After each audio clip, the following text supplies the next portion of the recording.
नमस्कार जी, स्वागत, सत्कार, अभिनंदन, राम राम, जय श्री कृष्णा, राधे राधे। कैसे हैं आप सभी? उम्मीद करता हूँ आप सभी मस्त होंगे, स्वस्थ होंगे, तंदुरुस्त होंगे। तो आइए शुरुआत करते हैं। मेरे प्यारे साथियों, एक महत्वपूर्ण अध्याय के साथ आपके साथ आज मुलाकात कर रहा हूँ, डेट इज राजस्थान का एकीकरण। जी हाँ मेरे दोस्त, बिना किसी देरी के फटाफट बात पते की करते हैं। राजस्थान का एकीकरण, यूनिफिकेशन ऑफ राजस्थान। सबसे पहले एक हेडिंग डालिएगा, एक टॉपिक आप डालिएगा। हमारा टॉपिक क्या है? हमारा टॉपिक है राजस्थान का एकीकरण। बिल्कुल आपने सही सुना। बताओ क्या टॉपिक है? तो याद रखिएगा, राजस्थान का एकीकरण। बहुत अच्छे से चीज़ों को समझने की कोशिश करिएगा, जो आप लोगों के लिए बेहद उपयोगी हो सकती है और बेहद उपयोगी है भी सही। तो राजस्थान के एकीकरण के बारे में कुछ बातें समझते हैं कि किस प्रकार 19 रियासतों, 3 ठिकानों और एक चीफ कमिश्नरी प्रदेश को मिला करके वर्तमान राजस्थान 3,42,239 वर्ग किलोमीटर का राजस्थान बना था। क्या ये बात क्लियर हो गई? तो चलिए, देखो मेरे दोस्त, राजस्थान जो है ना, जब भारत आजाद हुआ था उस समय हमारे राजस्थान में, अगर हम बात करते हैं कुल रियासतों की संख्या कितनी थी, तो याद रखना राजस्थान में कुल मिलाकर के 19 रियासतें हुआ करती थी। कितनी रियासतें थी? 19। कितने ठिकाने हुआ करते थे?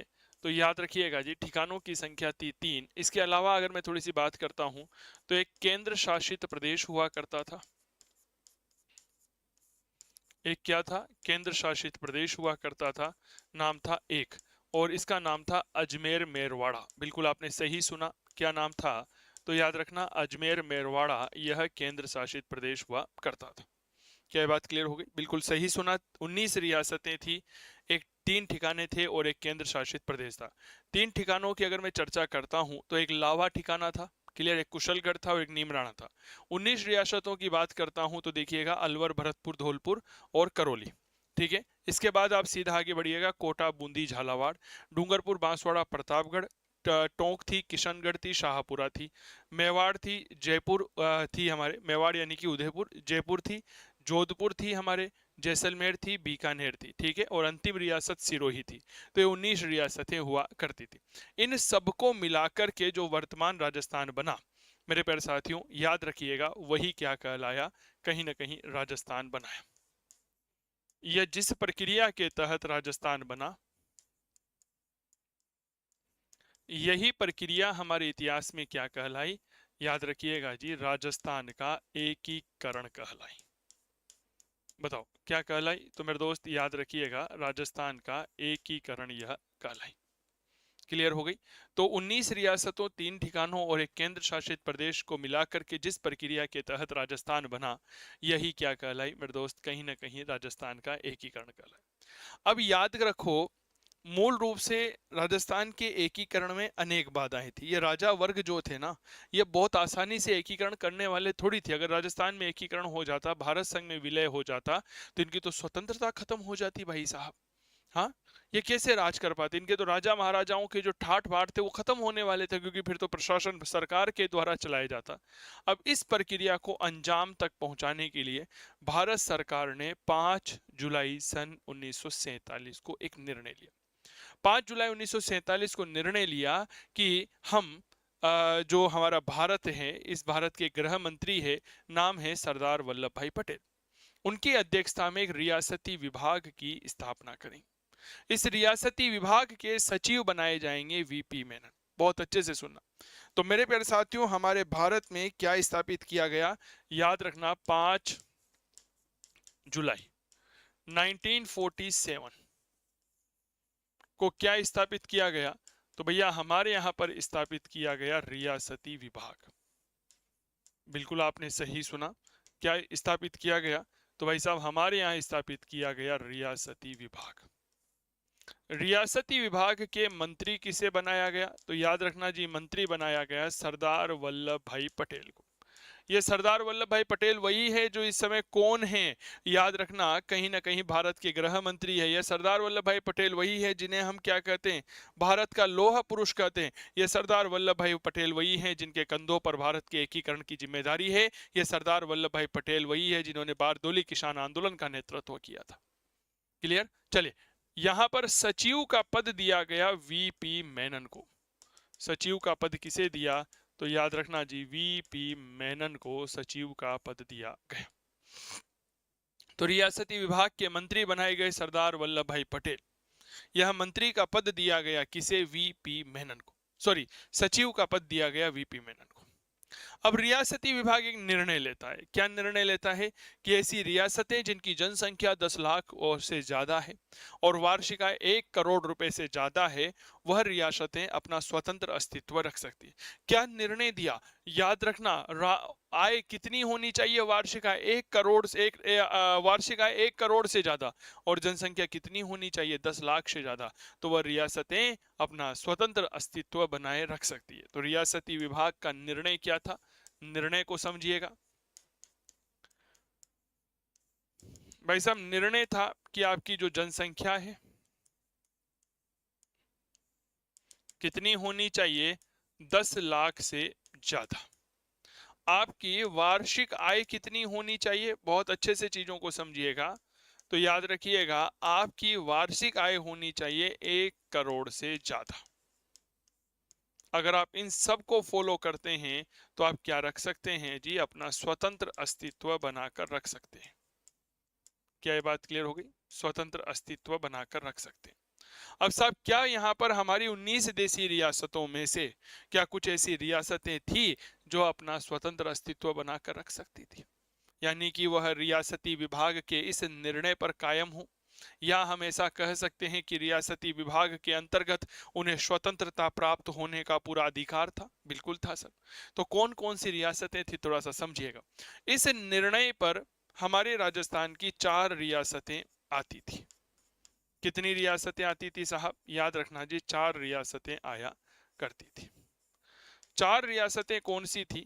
सबसे पहली रियासत आती है, हम यहाँ पर जयपुर को बाद में लिखते हैं, सबसे पहले आती है जी उदयपुर रियासत। ठीक है। दूसरी रियासत आती है जयपुर रियासत। तीसरी रियासत आती है जोधपुर रियासत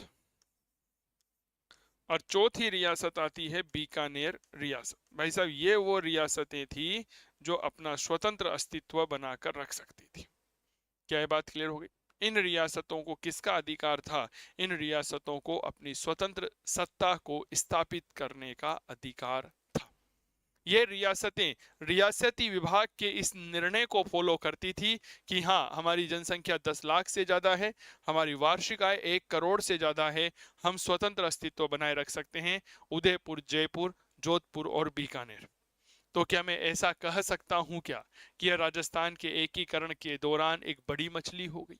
हाँ या ना का जवाब दीजिए। बिल्कुल भाई साहब, एक बड़ी मछली हो गई। अब मेरे प्यारे साथियों, इस रियासती विभाग ने कहा कि जो जो रियासतें भारत में मिलना चाहती है वह सारी रियासतें आ जाएं और एक विलय पत्र हमने तैयार किया है, that's called document of accession, उस पर हस्ताक्षर कर दें ताकि हमें पता रहे कि हाँ, ये रियासतें हमारे साथ मिलने को तैयार है। तो इन्होंने रियासती विभाग ने क्या तैयार करवाया? याद रखिएगा जी, विलय पत्र तैयार करवाया। विलय पत्र को क्या कहते हैं? डॉक्यूमेंट ऑफ एक्सेशन कहते हैं। इस पर पहली रियासत, इस पर प्रथम रियासत कौन सी थी जिसने हस्ताक्षर किए थे? तो भैया याद रखना, सबसे पहली रियासत बीकानेर थी। बीकानेर के महाराजा हुआ करते थे शार्दुल सिंह जी। उन्होंने सबसे पहले इस विलय पत्र पर 7 अगस्त 1947 को हस्ताक्षर किए। वहीं सबसे अंतिम रियासत कौन थी जिसने इस पर हस्ताक्षर किए थे? तो याद रखना जी, वह धौलपुर रियासत थी। धौलपुर के महाराजा भगवंत सिंह जी थे और उदयभान सिंह जी थे और उदयभान सिंह जी ने 14 अगस्त 1947 को हस्ताक्षर किए। क्लियर हो गई? विलय पत्र पर सबसे पहले हस्ताक्षर करने वाली रियासत बीकानेर है। राजा शार्दुल सिंह है, 7 अगस्त 1947 को हस्ताक्षर हुए। सबसे अंतिम रूप से हस्ताक्षर करने वाली रियासत धौलपुर है। राजा का नाम उदयभान सिंह है। 14 अगस्त सन 1947 को हस्ताक्षर हुए, जब भारत आजाद हो रहा था उसके जस्ट एक दिन पहले। भाई साहब, सेशन अच्छा लगे ना तो लाइक कर देना, बस चैनल पर नए हैं तो सब्सक्राइब कर देना। इससे सब्सक्राइब से होता कुछ नहीं है, बस आप लोगों का प्यार और स्नेह हमें मिलता है और यही हमें मोटिवेट करता है कि हमें और मेहनत करनी। दमदार कंटेंट है सर, कथा कहानियों पर ध्यान नहीं है, केवल विषय की बात है, सीधी बात, नो बकवास। क्लियर हो गई। तो मेरे प्यारे साथियों, प्रथम रियासत बीकानेर थी, अंतिम रियासत धौलपुर है जिन्होंने हस्ताक्षर किए। बीकानेर ने हस्ताक्षर किए थे 7 अगस्त 1947 को। धौलपुर ने हस्ताक्षर किए 14 अगस्त 1947 को। बीकानेर का राजा हुआ करता था शार्दुल सिंह और धौलपुर का राजा हुआ करता था उदयभान सिंह। अरे बोलो रे, क्या ये बात क्लियर हो गई क्या? क्लियर। धौलपुर का राजा उदयभान सिंह हुआ करता था। ठीक है। अब जब हम राजस्थान के एकीकरण की प्रक्रिया को पढ़ रहे हैं, रियासती विभाग पढ़ लिया, 5 जुलाई 1947 पढ़ लिया, मंत्री पटेल जी पढ़ लिए, सचिव वीपी मेनन को पढ़ लिया, हमने निर्णय पढ़ लिया। निर्णय के अनुसार 4 बड़ी मछलियां हैं जो स्वतंत्र रहने का अधिकारी थी। इसके अलावा विलय पत्र पर हस्ताक्षर की बात कर ली। अब आइए एकीकरण के चरणों को लेकर आगे बढ़ते हैं। कहते हैं हमारे राजस्थान का जो एकीकरण है, यह एकीकरण का कार्य 18 मार्च 1948 से 1 नवंबर 1956 तक 8 वर्ष 7 माह और 14 दिन में पूरा हुआ और कुल मिलाकर के 7 चरण लगे थे। सर कितने चरण लगे थे जी? देखो, हम किसकी बात कर रहे हैं? राजस्थान का एकीकरण। राजस्थान के एकीकरण का पहला चरण 18 मार्च है सन 1948 है से लेकर के 1 नवंबर 1956 है। क्लियर। कुल मिलाकर के 8 वर्ष 7 माह व 14 दिन का समय लगा। ये हमारे एकीकरण में लगा हुआ कुल समय है कि 8 वर्ष 7 माह और 14 दिन लगे थे। और इन पूरे दिवसों में हमने 7 चरणों में हमारे एकीकरण को अंजाम दिया था। कितने चरण थे साहब? याद रखना जी, 7 चरण थे साहब। इन 7 चरणों में हमने हमारे एकीकरण को पूरा किया। कोई समस्या यहां तक? राजस्थान का एकीकरण कोई चुटकियों का खेल नहीं था सर। 19 रियासतें थी, 3 ठिकाने थे, सबके अपने अपने नखरे थे। इन सब नखरे वालों को एक छत के नीचे लाना अपने आप में बहुत चुनौती है भाई साहब। हमारे घर का ब्याह में 2 फूफा जी को हम एक साथ नहीं ला सकते, एक फूफे को नहीं मना सकते। क्या मैं ठीक कर रहा हूं क्या? हम रियासतों के राजाओं को कहां से मनाएंगे? पसीना आ जाता है भाई साहब फूफा जी की आवश्यकताओं की पूर्ति करते करते, लेकिन फूफा मानता नहीं है। मेरे दोस्त, एकीकरण का पहला चरण 18 मार्च 1948। मैं एकीकरण की क्लास देखता हूं अक्सर, समझिएगा। तो वहां पर शिक्षक महोदय क्या करते हैं? बच्चों को एकीकरण रटवाने का अभ्यास करवाते। बोलो रे बोलो, 18 25 18। क्या बोलो? 18 25 18। ए बी सी डी बोलो, ए बी सी डी। ऐसे ऐसे एकीकरण होता है क्या? मैं आपसे पूछना चाह रहा हूं। एकीकरण कभी रटने का विषय नहीं है, ये बात याद रखिएगा। एकीकरण जो है वह रटने का विषय नहीं है, एकीकरण समझने का विषय। आप किस अंदाज में एकीकरण को समझते हैं, यह सबसे महत्वपूर्ण है। क्लियर। यह सबसे महत्वपूर्ण है कि आप किस अंदाज में राजस्थान के एकीकरण को जानने की कोशिश करते हैं, समझने का प्रयास करते हैं। एकीकरण का पहला चरण 18 मार्च 1948 को हुआ। राजस्थान की 4 रियासतें अलवर, भरतपुर, धौलपुर, करौली और नीमराना ठिकाने का विलय हुआ। नामकरण जो है वह के.एम. मुंशी ने रखा। तो यहां पर लिखिएगा प्रथम चरण।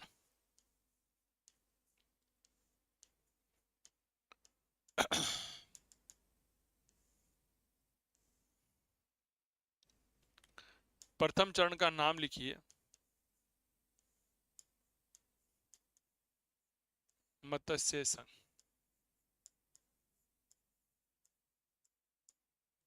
इसका नामकरण बाय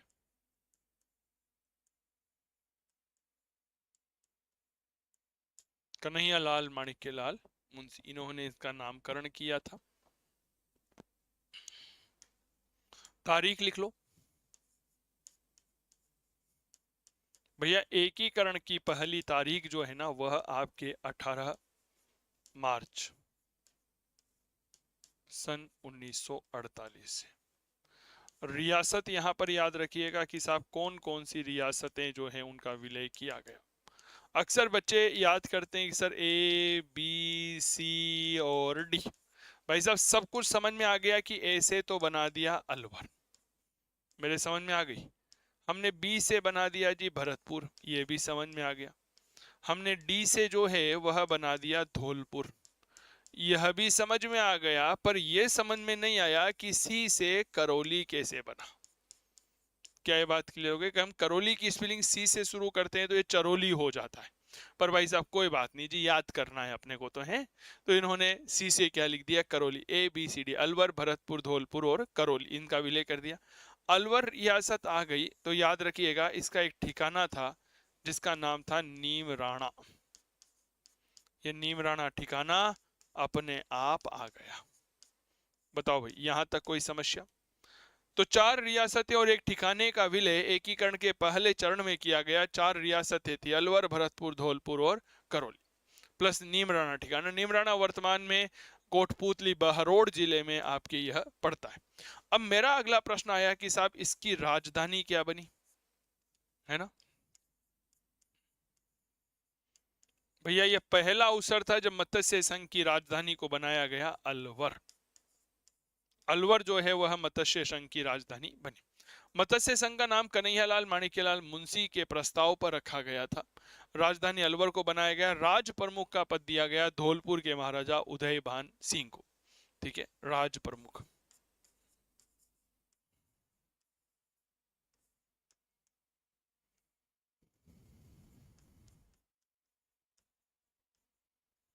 धौलपुर के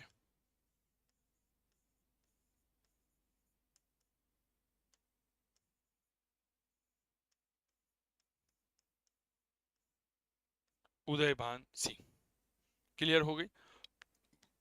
ये इसके बने कौन भाई साहब? राज प्रमुख।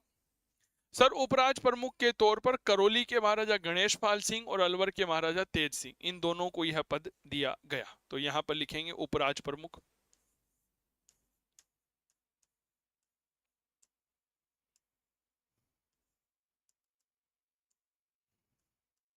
भाई साहब महाराजा कहाँ के थे जी? गणेश पाल सिंह थे। और ये गणेश पाल सिंह कहाँ के थे? तो भैया याद रखना जी, ये थे आपके अलवर के, सॉरी करौली के, माफी चाहूंगा। अलवर के तो अपने तेज सिंह जी थे। पहला पद। दूसरा पद दिया गया तेज सिंह जी को, जो कहाँ के थे? याद रखना अलवर के थे। कोई समस्या यहां तक? करौली के गणेश पाल सिंह को और अलवर के महाराजा तेज सिंह को उपराज प्रमुख बनाया गया। प्रधानमंत्री का पद शोभाराम कुमावत को दिया गया। उद्घाटन करने के लिए एन.वी. गाडगिल, नरहरि विष्णु गाडगिल साहब आए और इसके उप प्रधानमंत्री जुगल किशोर चतुर्वेदी बने थे। लिखिएगा प्रधानमंत्री का जो पद है यह किसे दिया गया? शोभाराम कुमावत को। यहां पर उप प्रधानमंत्री का जो पद है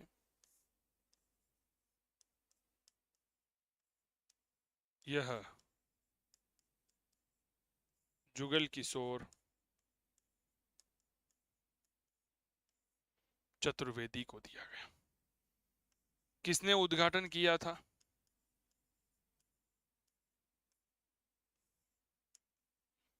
उद्घाटन करने आए एन.वी. गाडगिल साहब। भारत की केंद्रीय गृह सरकार में मंत्री थे नरहरि विष्णु गाडगिल साहब, इन्होंने उद्घाटन किया था। कहा जाता है मेरे प्यारे साथियों, इसका जो जनसंख्या थी वह लगभग 18 लाख रुपए थी। वार्षिक आय जो है वह 184 लाख हुआ करती थी। लिखिए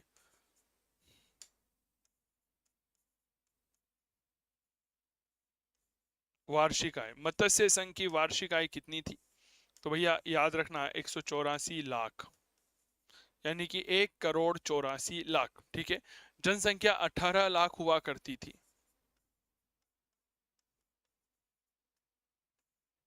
जनसंख्या 18 लाख। क्लियर हो गई? तो ये हमारे सामने हमारे एकीकरण का पहला चरण है। एकीकरण के पहले चरण का नाम क्या है? देखो मत्स्य संघ नाम है, इसका नामकरण कन्हैयालाल माणिक्यलाल मुंशी ने किया था। क्यों किया था? क्योंकि प्राचीन काल में इस क्षेत्र में मत्स्य जनपद का शासन हुआ करता था। दिनांक 18 मार्च 1948 है। रियासत अलवर, भरतपुर, करौली, धौलपुर है। अलवर का नीमराना ठिकाना वर्तमान में कोटपुतली बहरोड जिले में है। राजधानी अलवर है।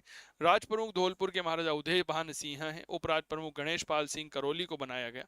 तेज सिंह अलवर को बनाया गया। प्रधानमंत्री शोभाराम कुमावत थे। उप प्रधानमंत्री जुगल किशोर चतुर्वेदी को बनाया गया। उद्घाटन करने हरे नरहरि विष्णु गाडगिल थे। वार्षिक आय 184 लाख थी, जबकि जनसंख्या 18 लाख थी। क्या यहां तक बात क्लियर हो गई?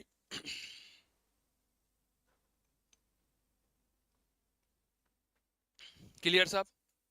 चलो साहब, अब हम बात करते हैं इसके आगे के इतिहास की। तो हम देखते हैं साहब हमारे राजस्थान के इतिहास का द्वितीय चरण। कौन सा चरण साहब? याद रखना, द्वितीय चरण। अब तक 4 रियासतें आ चुकी है जी, एक तरह से देखा जाए तो मोटा मोटी। द्वितीय चरण का नाम हमने क्या दिया? तो याद रखिएगा, हम इस चरण को कहते हैं जी राजस्थान संघ। कुछ किताबों में इसका नाम पूर्वी राजस्थान भी मिलता है।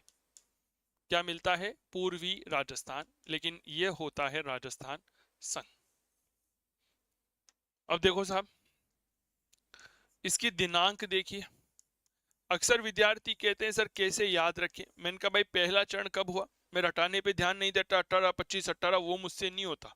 कितनी चीजें रट लोगे आप? हाँ, इतिहास को कभी रटा थोड़ी जा सकता है। लोग कहते हैं सर इतिहास में ट्रिक्स बता दो। इतिहास में कभी ट्रिक्स नहीं बताई जा सकती, इतिहास में कभी रटाया नहीं जा सकता। इतिहास समझने का विषय है और समझने के आधार पर ही हम अपना काम कर सकते हैं। क्लियर हो गई मेरे दोस्त? कहा जाता है कि 2 साल पढ़ लोगे जिंदगी बदल जाएगी। 2 साल पढ़ लोगे जिंदगी बदल जाएगी। 2 साल भोग लोगे जिंदगी भर दुख पाओगे। ये इतिहास कहता है, ये मैं नहीं कहता। तो सर पहला चरण हुआ कब हुआ? तो हम कहते हैं जी 18 मार्च 1948 को। दूसरा चरण पहले चरण के 7 दिन बाद हुआ था। 18 और 7 25 होता है ना, तो 25 मार्च 1948 को हुआ।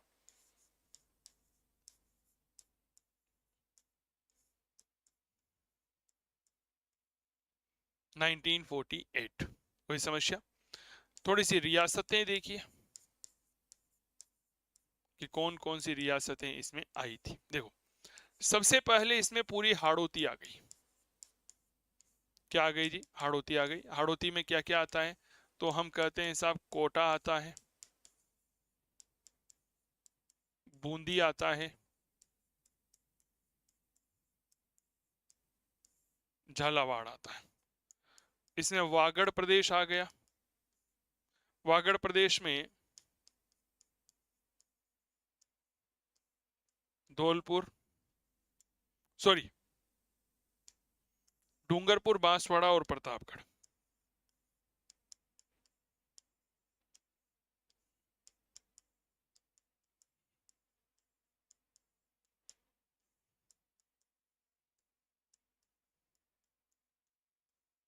क्लियर हो गई?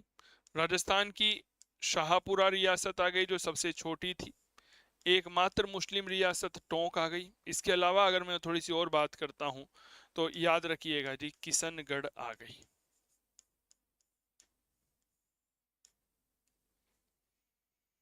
9 रियासतें आ गई, प्लस एक ठिकाना आया जो बांसवाड़ा में स्थित था, नाम था कुशलगढ़।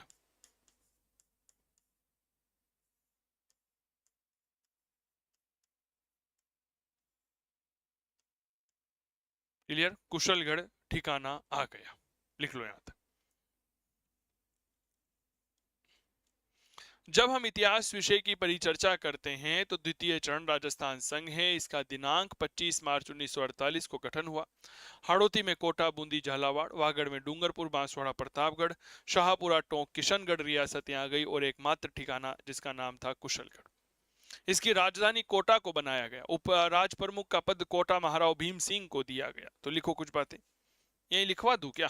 पीछे वाली स्लाइड में लिख लेते हैं, इनको तो लिख लो आप। लिख लिया?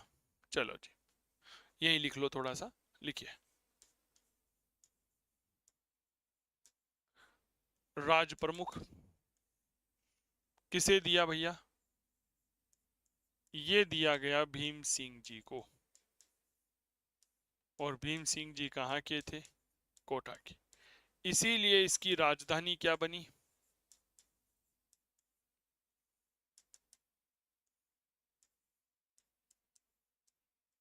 कोटा। राजधानी क्या बनी? कोटा। मेरे प्यारे साथियों, अगर मैं इसमें बात करता हूं तो अब थोड़ा सा मामला यहाँ पर गड़बड़ झाला होने वाला था। उपराज प्रमुख में दो पद निर्धारित किए गए। एक पद निर्धारित किया गया वरिष्ठ उपराज प्रमुख का और एक निर्धारित किया गया उपराज प्रमुख का। ये समझो जी, ये तो हो गया फर्स्ट ग्रेड का मार साहब। इसके बाद सेकंड ग्रेड और फिर थर्ड ग्रेड। तो वरिष्ठ उपराज प्रमुख और उपराज प्रमुख, तो लिखिएगा वरिष्ठ उपराज प्रमुख का पद डूंगरपुर के महाराव लक्ष्मण सिंह जी को दिया गया और उपराज प्रमुख का पद बूंदी के बहादुर सिंह को दिया गया था। लिखिएगा।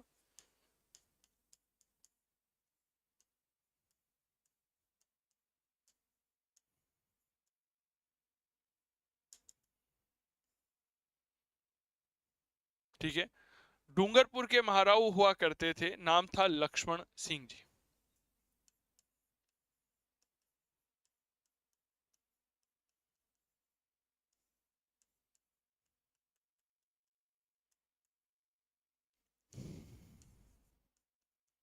कनिष्ठ उपराज प्रमुख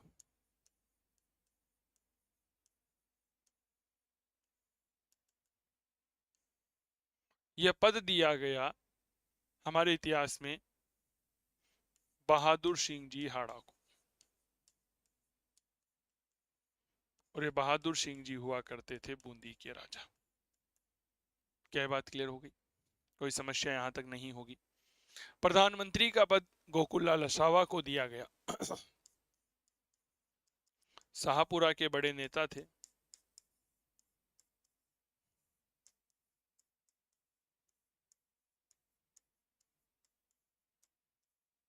ठीक है, प्रधानमंत्री गोकुललाल असावा। और जब दूसरा चरण पूरा बनकर रेडी हो गया तो उद्घाटन करने नरहरि विष्णु गाडगिल को बुलाया गया। NV गाडगिल। लिख लो यहां तक। ठीक है। विलय पत्र पर हस्ताक्षर किया जा रहा था, है ना, विलय पत्र डॉक्यूमेंट ऑफ एक्सेक्शन। उस विलय पत्र पर हस्ताक्षर करते हुए हमारे बांसवाड़ा के एक राजा हुए और उस राजा जी का नाम आया जी चंद्रवीर सिंह जी। चंद्रवीर सिंह जी ने कहा, मैं विलय पत्र पर हस्ताक्षर नहीं कर रहा हूं, मैं अपने मृत्यु पत्र पर हस्ताक्षर कर रहा हूं। तो ये चीजें थोड़ा सा याद रखना। बताओ भाई साहब, बांसवाड़ा, बांसवाड़ा का शासक कौन था?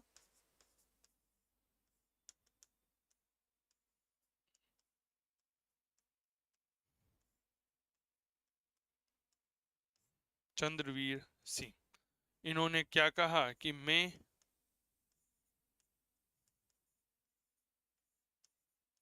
विलय पत्र पर नहीं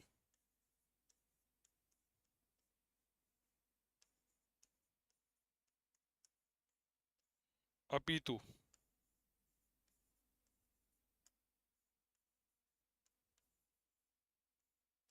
अपने मृत्यु पत्र पर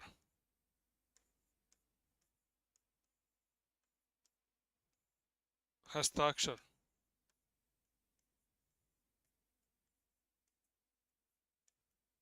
कर रहा हूं। यह प्रश्न आपके डायरेक्ट बन सकता है कि बताओ विलय पत्र को मृत्यु पत्र किसने कहा था? तो मेरे दोस्त, विलय पत्र को मृत्यु पत्र कहने वाला कोई और नहीं, यह बांसवाड़ा के राजा हुआ करता था, नाम था चंद्रवीर सिंह। क्या ये बात क्लियर हो गई? क्या बहुत सिंपल सी घटना है, कोई बहुत बड़ी घटना यह नहीं है। समझ में आ गई? अब मैं आपको आगे लेकर चलता हूं एकीकरण के तीसरे चरण में। ठीक है। अब देखो, चार रियासतें तो पहले हमने मिला ली। चारों को मिलाकर के क्या बनाया? चारों को मिलाकर के हमने मत्स्य संघ का निर्माण कर लिया। 9 रियासतें अभी मिला ली हमने और इनको मिलाकर के हमने क्या बनाया? राजस्थान संघ बनाया। अब याद करो, राजस्थान संघ बन गया मेरे दोस्त। अब चार बड़ी मछलियां ही तो बची है। 9 और 3, 9 और 3 कितनी हो गई? 9 और 4, 9 और 4 हो गई 13, एक सिरोही 14, 14 और 4 बड़ी 18 और एक जैसलमेर कितनी हो गई? 19 हो गई ना। तो आओ बात करते हैं जी एकीकरण का तीसरा चरण, तृतीय चरण। बहुत अच्छे से समझना सर, एकीकरण का जो ये तीसरा चरण है, इस तीसरे चरण का नाम इतिहास में क्या रखा गया? तो बहुत अच्छे से समझिएगा, इसका नाम रखा गया संयुक्त राजस्थान। भाई साहब, संयुक्त कर दिया हमने। किसे संयुक्त कर दिया? तो राजस्थान संघ में मेवाड़ को संयुक्त कर दिया। ये राजस्थान संघ जो दूसरे चरण में बनाया गया था, इसमें किसे संयुक्त कर दिया? मेवाड़ को संयुक्त कर दिया। और ये संयुक्त कब किया गया, तो इसकी दिनांक आप लोग लिखेंगे पहले चरण के 1 महीने के बाद। पहला चरण कब है? 18 मार्च सन 1948। 1 महीने के बाद यानी कि कहीं ना कहीं 18 अप्रैल 1948 लिखिए।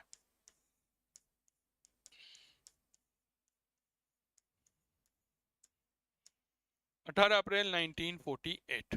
क्लियर हो गई। राजधानी उदयपुर को बनाया गया, ये बात याद रखना।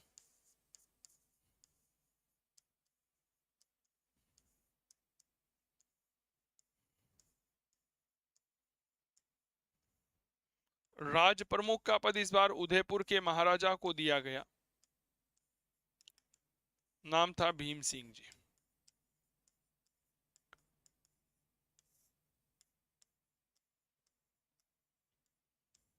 वरिष्ठ उपराज प्रमुख का पद दिया गया कोटा के भीम सिंह जी को, यह तो आप सबको पता ही है।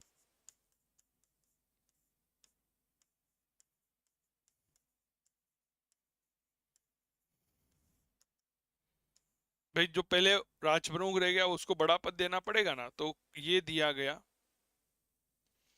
उदयपुर के महाराणा भूपाल सिंह जी थे, माफी चाहूंगा। भीम सिंह जी तो हमारे कोटा के थे, महाराणा भूपाल सिंह।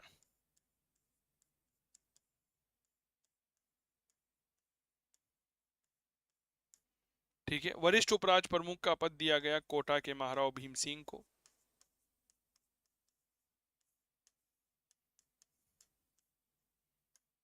चलिए, यहां पर दो नए पद बनाए गए जिन्हें हम कनिष्ठ उपराज प्रमुख कहते हैं। अब एक बात याद रखना, अब आगे जब तक राज प्रमुख और उपराज प्रमुख और कनिष्ठ उपराज प्रमुख का पद रहेगा ना, तो कनिष्ठ उपराज प्रमुख का पद जो है यह अब एक व्यक्ति, दो व्यक्ति हमेशा धारण करेंगे। पहले डूंगरपुर के लक्ष्मण सिंह जी, जिनके बारे में हमने थोड़ी देर पहले भी चर्चा करी थी, और बूंदी के बहादुर सिंह जी। ठीक है, तो भैया ये हो गए लक्ष्मण सिंह जी, कहाँ के हैं? ये हमारे डूंगरपुर के हैं राजा। और एक है जी बहादुर सिंह जी, ये कहाँ के हैं? ये बूंदी के राजा है। क्लियर हो गई।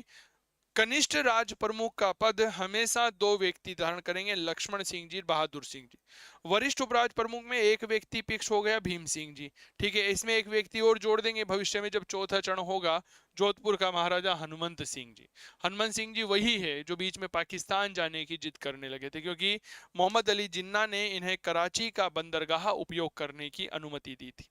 क्लियर हो गई। चलो जी, इनका प्रधानमंत्री किसे बनाया गया? प्रधानमंत्री का पद दिया गया माणिक्यलाल वर्मा को। माणिक्यलाल वर्मा को। कोई समस्या? अब देखो जी, बड़ी मछली हाथ लगी थी, कोई दो राय नहीं है इसमें। काफी बड़ा एक राज्य हमने जीता था, इसीलिए उद्घाटन करने आए पंडित जवाहरलाल नेहरू। कोई समस्या यहां तक? उद्घाटन करने के लिए पंडित जवाहरलाल नेहरू खुद आए कि हम आ गए हैं। तो इस प्रकार संयुक्त राजस्थान बना। तो एक प्रश्न छोटा सा पूछा जाता है कि बताओ राजस्थान संघ में कौन सी रियासत के विलय से कहीं ना कहीं इतिहास में क्या बना? याद रखिएगा, कौन सी रियासत के विलय से संयुक्त राजस्थान बना था? तो मेवाड़ रियासत के विलय से संयुक्त राजस्थान का निर्माण हुआ था। क्लियर हो गई बात? लिख लो यहां तक। मेवाड़ रियासत के विलय से संयुक्त राजस्थान बना। मेवाड़ यानी कि उदयपुर को राजधानी बनाया। उदयपुर के महाराणा भूपाल सिंह जी हुआ करते थे जी, उन्हें क्या बना दिया? राज प्रमुख बना दिया लाला।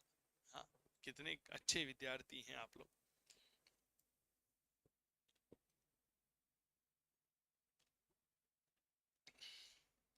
चलिए साहब, इसके बाद हम चर्चा करते हैं हमारे एकीकरण का चतुर्थ चरण। बहुत बड़ा चरण है चतुर्थ चरण। इसे हमने नाम दिया वृहत राजस्थान, अंग्रेजी में कहें तो ग्रेटर राजस्थान। क्या नाम दे दिया जी? वृहत राजस्थान। यह कब बना? थोड़ी दिनांक याद रखिएगा भाई साहब। ये बना 30 मार्च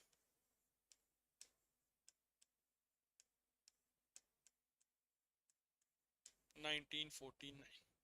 क्योंकि 30 मार्च तक हमारी राजस्थान की अधिकांश रियासतों का विलय हो चुका था, इसीलिए हम प्रतिवर्ष 30 मार्च को क्या मनाते हैं जी? राजस्थान दिवस मनाते हैं। क्लियर हो गई? कौन कौन सी रियासतें थी? संयुक्त राजस्थान में 3 बड़ी रियासतें जयपुर, जोधपुर, बीकानेर और एक छोटी सी रियासत जैसलमेर को मिलाया गया। लिखो, लावा ठिकाना भी आ गया था यहाँ पर। लिखिएगा रियासतें।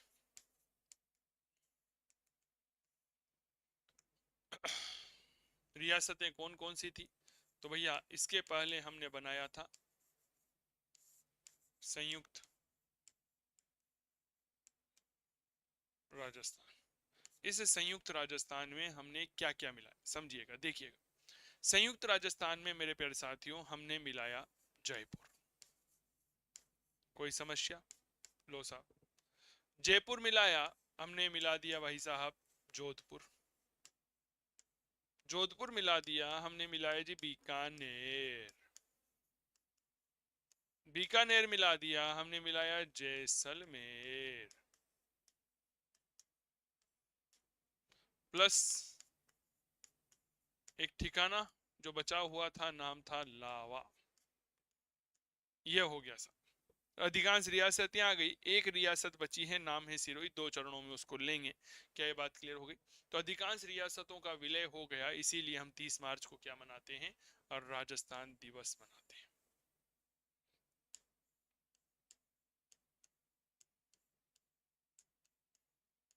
अब आप याद करो, 4 रियासतें पहले ले ली, 9 रियासतें दूसरे चरण में ले ली, एक रियासत जो है हमने तीसरे चरण में ले ली, मेवाड़। कितनी हो गई? 14। 4 रियासतें अभी ले गई, 14 और 4 18, एक बची सिरोही, अभी लेंगे थोड़ी देर बाद। अब यहां पर राजधानी बनाई गई, याद रखना, जयपुर को। किसको राजधानी बनाया? तो भैया राजधानी बनाया गया जयपुर को। अब राजस्थान की राजधानी बनाने में थोड़ा सा विवाद हो गया कि भाई साहब जयपुर ही क्यों बने, उदयपुर राजधानी क्यों नहीं बन सकती? बहुत बड़ा प्रश्न आ गया। तो इसके लिए भारत सरकार ने पी सत्यनारायण राव समिति बनाई। क्या समिति बनाई? पी सत्यनारायण राव समिति की सिफारिश पर लिखिए जयपुर।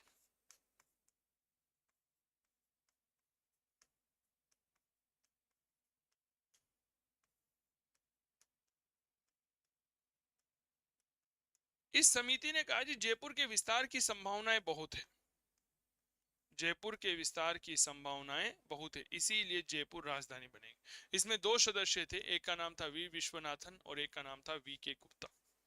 वी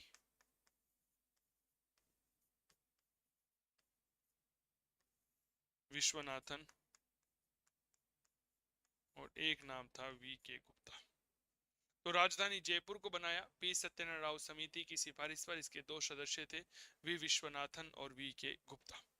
क्लियर हो गए?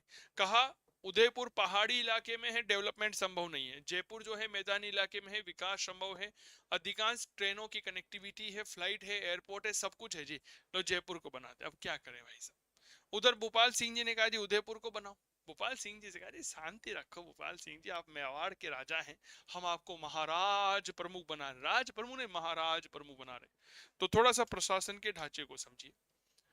यहां पर एक नया पद सर्जित किया गया, डेट्स कॉल महाराज प्रमुख का।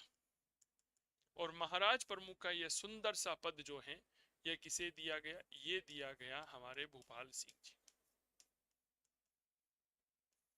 किसको दिया गया?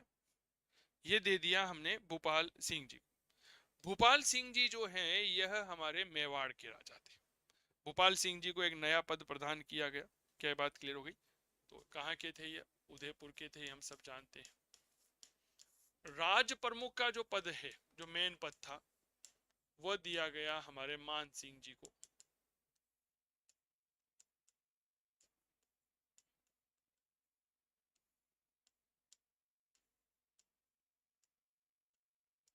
जयपुर के थे।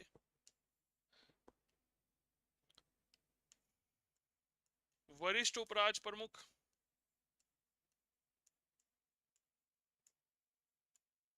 सर वरिष्ठ उपराज प्रमुख का जो पद है, यह पद 2 लोगों को दिया गया। नंबर 1 हनुमंत सिंह जी। हनुमंत सिंह जो है वह जोधपुर के थे। यह वही व्यक्ति हैं जो भाई साहब पाकिस्तान में जाना चाहते थे। दूसरा, यह पद किसे दिया गया, तो भीम सिंह जी को दिया गया। भीम सिंह जी कहाँ के थे, तो याद रखना यह आपके कोटा के थे। चलिए, वरिष्ठ के बाद कनिष्ठ या कनिष्ठ।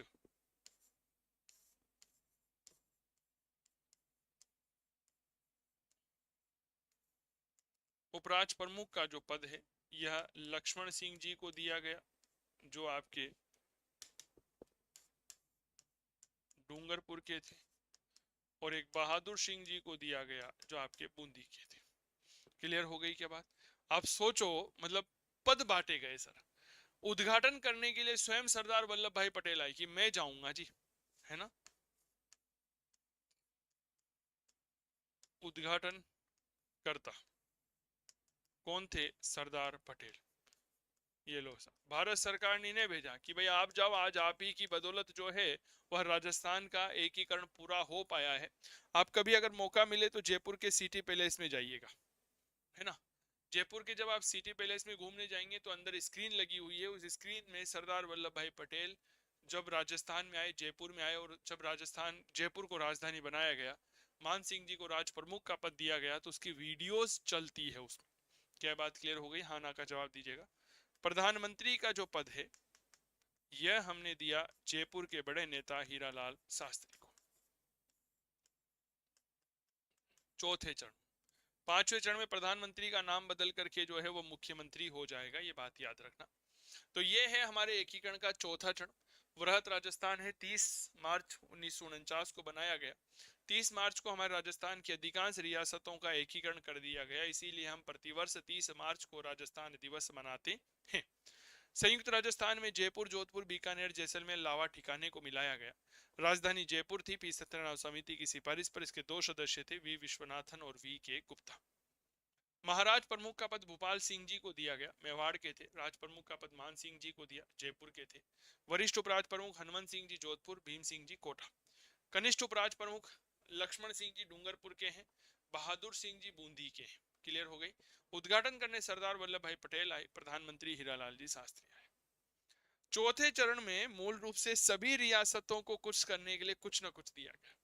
जोधपुर ने कहा जी हमारे साथ अन्याय हुआ है भाई साहब, हम बर्दाश्त नहीं कर सकते, हमें तो पाकिस्तान जाना था, लेकिन क्या करें, मजबूरी आ गई। इसीलिए जोधपुर को न्याय विभाग दिया गया। बीकानेर की रियासत ने सबसे पहले विलय पत्र पर हस्ताक्षर किए थे, इसीलिए विलय पत्र की महत्ता को जानते थे, इसीलिए उन्हें क्या दिया गया, तो याद रखना उन्हें दिया गया शिक्षा विभाग। कोटा में वन विभाग दिया गया, उदयपुर में खनिज ही खनिज है, खनिज विभाग, और भरतपुर में कृषि विभाग। क्लियर हो गई। तो चलो,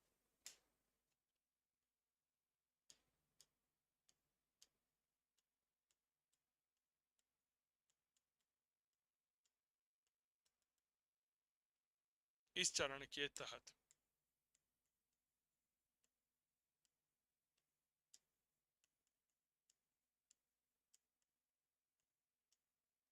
जोधपुर में न्याय विभाग,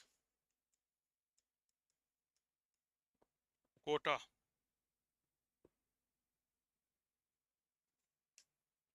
में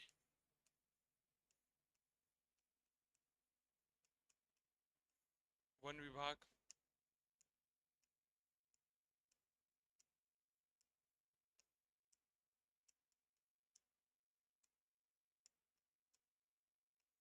उदयपुर में खनिज विभाग,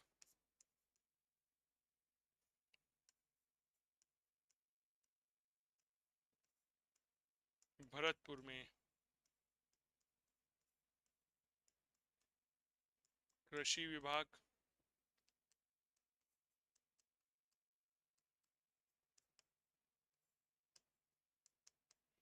बीकानेर में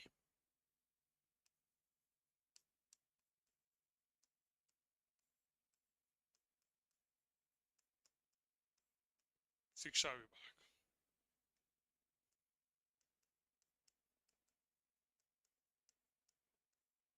की स्थापना की गई। क्लियर हो गई। यह स्थापना यहां पर होती है, सब लिख लो। जोधपुर में न्याय विभाग की स्थापना हुई। क्लियर हो गई। कोटा में वन विभाग, उदयपुर में खनिज, भरतपुर में कृषि, बीकानेर में शिक्षा विभाग। अब इनको याद कैसे करते हैं तो समझिएगा। जोधपुर के महाराजा हनुमान सिंह जी क्या कह रहे थे साहब, हमारे साथ न्याय निभा। सरदार पटेल ने कहा भाई साहब न्याय निभा ना, न्याय विभाग आप ही रख लो, है ना। कोटा में आपको पता होगा दर्रा राष्ट्रीय उद्यान है, कोटा के पास में वन है, इसलिए कोटा में वन विभाग। इसके बाद अगर हम उदयपुर में बात करते हैं, खनिज विभाग। उदयपुर में थोड़ा पहाड़ी इलाका है, अरावली का प्रभाव है तो खनिज ज्यादा मिलते हैं। भरतपुर में सेवर, सेवर में कृषि अनुसंधान केंद्र है, ठीक है, तो कृषि के लिए कृषि। और बीकानेर में शिक्षा विभाग की स्थापना की गई है। क्लियर हो गई, लिख लो यहां तक। चले सब, इसके बाद हम आगे बढ़ते हैं। और अब एक रियासत बची हुई थी, रियासत ने एक संघ बचा हुआ था, मत्स्य संघ अलग थलग पड़ा हुआ था, उसको हमें लेकर आना था वृहत राजस्थान में। इसीलिए हमने प्रारंभ किया मिशन फिफ्थ चरण, लिखो पांचवा चरण।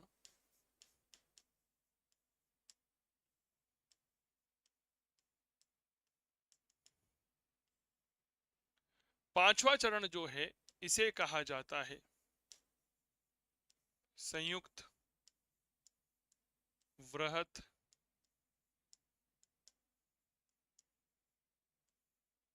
राजस्थान। क्या कहा जाता है भाई इसे, इसे कहा जाता है संयुक्त वृहत राजस्थान कहा जाता है। यह बनाया गया 15 मई सन 1949 को।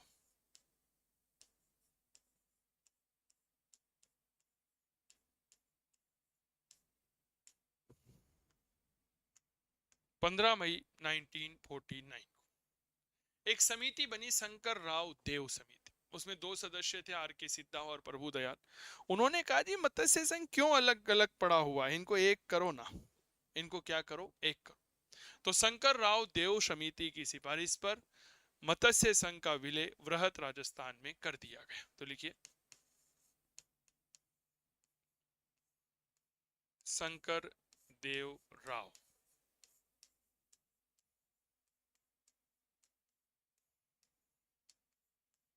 समिति की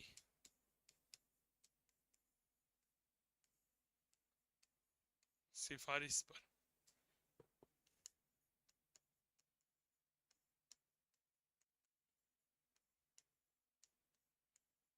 मत्स्य संघ का विलय वृहत राजस्थान में कर दिया। यहां पर एक समिति का जिक्र आया जी, शंकर राव देव समिति। इसके 2 सदस्य थे, 2 सदस्यों के नाम याद रखना। पहले आर के सिद्धावा और दूसरा प्रभु दयाल। बाकी भाई साहब जो प्रशासन था ना, यह प्रशासन आपके यथावत ही रहा, यानी कि there is no changes in administrative power. Clear हो गई भाई।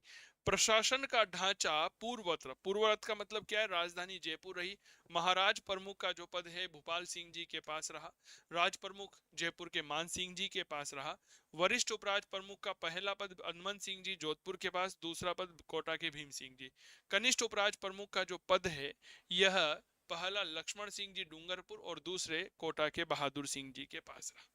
मुख्यमंत्री का जो पद है वो माणिक्यलाल हरिलाल शास्त्री के साथ राही सही। क्लियर हो गई। चले साहब एकीकरण के छठे चरण की थोड़ी सी बात कर लेते। 7 चरणों में एकीकरण हुआ था सर। छठा चरण जब हुआ जब संविधान लागू हो गया, यानी कि 26 जनवरी सन 1950। इस दिन क्या बना, इस दिन बना राजस्थान बी राज्य या राजस्थान बी श्रेणी का राज्य। बी श्रेणी का राज्य, राजस्थान बी श्रेणी का राज्य। 26 जनवरी 1950। आप याद करो सिरोही, सिरोही में मामला क्या हुआ था, माउंट आबू देलवाड़ा को लेकर के विवाद था। राजस्थान सरकार चाहती थी, राजस्थान चाहता था कि माउंट आबू देलवाड़ा उसके पास आ जाए। क्या ये बात क्लियर हो गई, हाँ ना का जवाब। जबकि भारत सरकार ने माउंट आबू का प्रशासन जो है बंबई के दे दिया था। तो इस चरण में माउंट आबू और देलवाड़ा के अलावा जो आधा सिरोही था उसका विलय राजस्थान में हो गए, यानी कि माउंट आबू और देलवाड़ा नहीं आया, वो बंबई के पास चला गया। ठीक है, बाकी इस दिन राजस्थान नाम रहा, प्रशासन सेम ही रहा, उसमें कोई परिवर्तन नहीं हुआ। तो लिखिए माउंट आबू प्लस देलवाड़ा के अलावा शेष सिरोही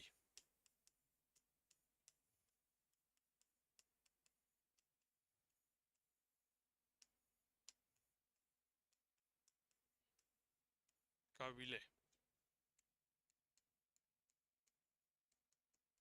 राजस्थान में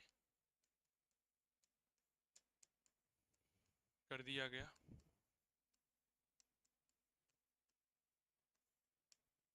प्रशासन का ढांचा पूर्ववत ही रहा।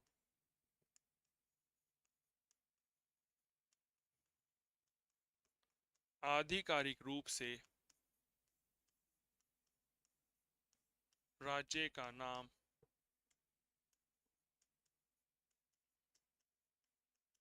राजस्थान हो गया। क्या हो गया? राजस्थान हो गया। अब यहां पर एक बात समझो जी, क्या बात समझनी है सर, कि अब राजस्थान का एकीकरण पूरा होने वाला है जी, बस थोड़ी सी समस्याएं हैं। समस्या क्या है कि आधा सिरोही बचा है, माउंट आबू देलवाड़ा वाला, और एक केंद्र शासित प्रदेश बचा हुआ है जिसका नाम है अजमेर मेरवाड़ा, वो आ जाए बस फिर तो मौजा ही मौजा है। क्या ये बात क्लियर हो गई? अब एक आयोग बना सर, आयोग का नाम था जी, याद रखना, फजल अली आयोग। फजल अली आयोग क्या था? तो राज्य पुनर्गठन आयोग था ये। भारत सरकार ने राज्य पुनर्गठन के लिए समिति बनाई थी, उस समिति के अध्यक्ष फजल अली थे। इसके दो सदस्य थे, के एम पन्नीकर, हृदयनाथ कुंजरू। हृदयनाथ कुंजरू का संबंध राजस्थान से ही रहा है। तो एकीकरण के 7वें चरण का जो निर्माण हुआ इसी के आधार पर हुआ। 1 नवंबर सन 1956 को यह बना, और इसमें अजमेर मेरवाड़ा और सिरोही के माउंट आबू देलवाड़ा का विलय राजस्थान में कर दिया। मध्य प्रदेश के मंदसौर की मानपुरा तहसील, सुनेल ठप्पा क्षेत्र राजस्थान में, और राजस्थान में सिरोंज उपखंड जो है वो मध्य प्रदेश को मिला दी। और इस प्रकार हमारे राजस्थान की एकीकरण की व्यवस्था कंप्लीट हुई। राज्यपाल के पद को समाप्त कर, राज प्रमुख का पद समाप्त कर दिया और राज्यपाल का पद बना दिया। लिखिएगा 7वां चरण। कैसी लगी क्लास मुझे जरूर बताओ यार फटाफट से। अच्छी लगी ना, कमेंट कर दिया करो। एक बार मैं आपको जो है वो कोर्स भी बता देता हूँ। विद्यार्थी पूछ रहे थे कि सर कोर्स कौन सा है, तो देखो काव्य क्लासेस कोटा का मोबाइल एप्लीकेशन आप डाउनलोड कर सकते हो। ठीक है, यहाँ पर फर्स्ट ग्रेड स्कूल व्याख्याता के लिए इतिहास विषय का कोर्स चल रहा है। यह कोर्स बड़ा जबरदस्त है। पीडीएफ नोट्स आपको मिलते हैं जिनकी आप प्रिंट आउट निकाल सकते हो, मोबाइल में सेव कर सकते हो। 450 घंटों का कक्षा कार्यक्रम है, कंप्लीट सिलेबस कवर करवाता हूँ। पीडीएफ में प्रिंटेबल नोट्स है, लाइव रिकॉर्डेड सेशन है, टॉपिक वाइज टेस्ट है। प्राइस केवल और केवल 3,999 रुपए। क्या ये बात क्लियर हो गई? बाकी आधुनिक भारत का कोर्स चल रहा है आरएस फाउंडेशन के लिए, आप इस कोर्स को भी देख सकते हैं। तो फिर देरी किस बात की, आज ही जुड़िए हमारे साथ और करिए अपने सपनों को साकार। क्लियर हो गई? चलिए, हेल्पलाइन नंबर अगर आप रखना चाहते हैं, लेना चाहते हैं, तो मेरे दोस्त याद रखिएगा, हेल्पलाइन नंबर जो है यह नंबर 8802060952 है। ठीक है, मैं हेल्पलाइन नंबर स्टार्ट कर देता हूं ताकि आपको पता रहे। लो, ठीक है, क्लियर यहां तक? तो हम बात कर रहे थे 7वां चरण। भाई साहब, इसे नाम दिया हमने राजस्थान। और ये कब की घटना है? 1 नवंबर 1956 की। देखो जी,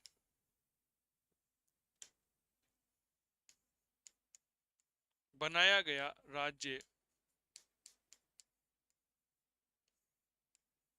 पुनर्गठन आयोग। राज्य पुनर्गठन आयोग के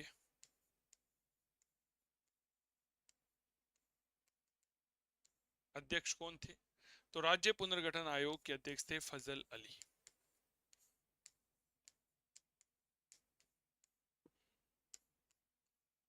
इसके दो सदस्य थे,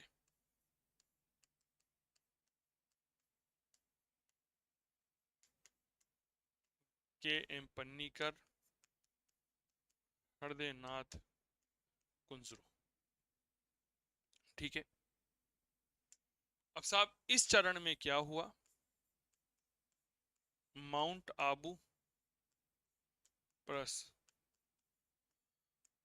देलवाड़ा, ठीक है, दो महत्वपूर्ण जगह है माउंट आबू और देलवाड़ा के साथ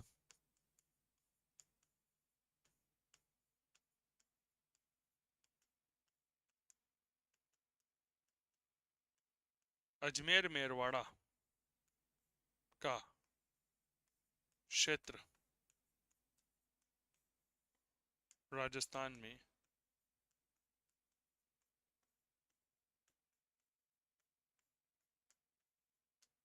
मिला दिया गया।